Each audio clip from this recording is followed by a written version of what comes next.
Calathea ഓർണേറ്റ കാണാൻ നല്ല ഭംഗിയുള്ള ഒരു ഹൗസ് പ്ലാന്റ് ആണ്.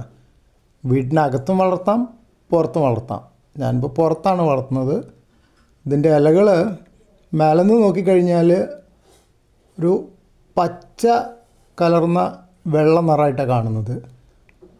അധികം വെള്ളയാണ്, കുറച്ച് ഭാഗം പച്ചയുണ്ട്. വരകൾ വെള്ളയും പച്ചയും ഇടകലർന്ന പോലെയാണ് കാണുന്നത്. പിന്നെ ഇത് ചെടിച്ചട്ടിയിലാണ് ഞാൻ നട്ടിരിക്കുന്നത്.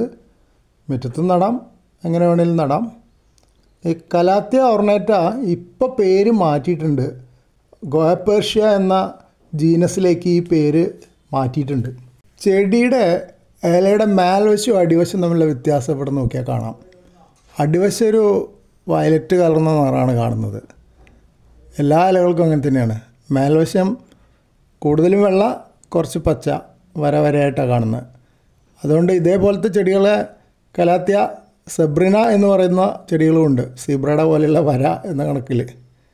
ഇതിൻ്റെ പേര് കലാത്തിയ ഓർണേറ്റ എന്നാണ്. വേറൊരു പ്രത്യേകത ഞാൻ കണ്ടത്, കുറേ ഇലകൾക്ക് കുറച്ച് പിങ്ക് നിറം പോലെ ഉണ്ട്. കണ്ടില്ലേ? വെള്ളയും പച്ചയും കൂടാതെയുള്ളൊരു നിറം കൂടെ കുറേ ഇലകൾക്ക് കണ്ടു. ഈ ഇലകൾക്ക് അങ്ങനെ ആ നിറമില്ല. ചിലതിന് മാത്രമേ ഉള്ളൂ അങ്ങനത്തെ നിറം.